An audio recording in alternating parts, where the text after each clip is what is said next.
With us now is Congressman Adam Smith, a Democrat from Washington, the ranking member of the House Armed Services Committee. Congressman, always good to see you this morning. I also just read that the Homeland Security Committee in the House has asked for a review of security procedures surrounding this event. What questions do you have this morning? Well, I think that's perfectly appropriate. I don't know for sure. I haven't done a deep dive on what happened here, but without question, there needs to be further analysis of how to better protect events like this and also to recognize the rising threat level. We seem to be in a very violent period. These things are happening in many contexts. I think getting a better understanding of how to prepare for them at big events is appropriate. And I think the Congress and the White House should work together to come up with better plans going forward. You say a rising threat level. Do you have any thoughts as to why that is? Yeah, I mean, that's sort of speculation. We go back and forth, but I think it's safe to say that there has been a massive increase in the divisions, political, on a whole wide range of issues. We seem to be angrier and more willing to criticize each other in extreme terms on every level, not just in politics, but locally as well. So I think we have a lot of work to do to take the temperature down and get back to the place where we can have our disagreements and actually work those problems out in a decent way that involves discussion, compromise. So yeah, look, it goes beyond my pay grade to sort of figure out exactly psychologically what's happening, but we can certainly see the results. You know, it's interesting. What isn't above your pay grade, obviously, is the House of Representatives and hearings there. And you are going to have a hearing this week, Wednesday, with Defense Secretary Pete Hegseth, his first time coming to Capitol Hill to answer questions since the war in Iran began. What do you anticipate learning from him? Yeah, hard to say, but what we want to learn from him is what is the plan in Iran. The war was a major strategic mistake, and we are now sitting in a position where we are stuck, not making progress on the big issues that we want. And now all of a sudden, something that wasn't an issue before we started the war, which is the Strait of Hormuz being open, has become central. And Iran is using that as a leverage point, basically to ignore the nuclear issue, ballistic missile terrorism, their oppression of their people in Iran. They've tried to push all of that aside just to focus on the Strait of Hormuz. So what is the plan, basically, to get to a result in the war in a positive way? They don't seem to know where they're going.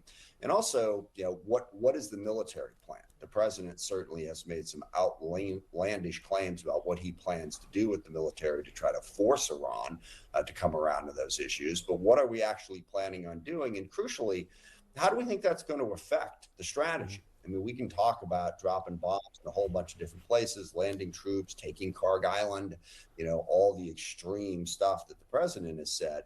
How's that fundamentally going to change Iran's calculus to our benefit? How's that going to get them to back off of their nuclear program?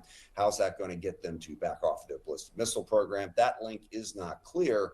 And I think the Secretary of Defense owes us an explanation for how those military actions are actually going to achieve a positive strategic outcome. Along those lines, Sir Barak Ravid, our friend at Axios, is reporting this morning that the Iranians made some kind of an offer, basically open in the strait, both sides, the U.S. ends the blockade, Iran lets ships through, and then pushing off, delaying discussions about Iran's nuclear program. How satisfactory of an outcome would that be to you?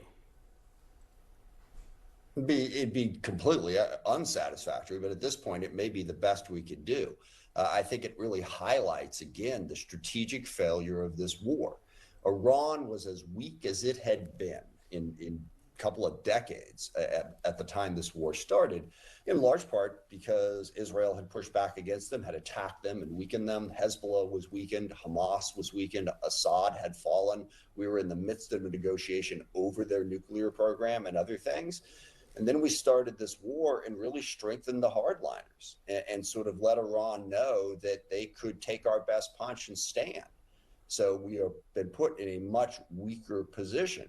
And let me just say, I do not agree with all these people who are like, well, gosh, we can't accept that outcome.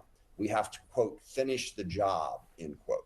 That sort of implies that there's some switch we can flip where it's within our power to simply decide to finish the job and force Iran to do what we want them to do.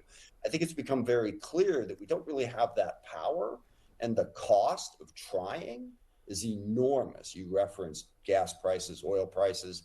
All around the world right now, the economy is in dire trouble. We have dozens of countries that actually have gas rationing going on.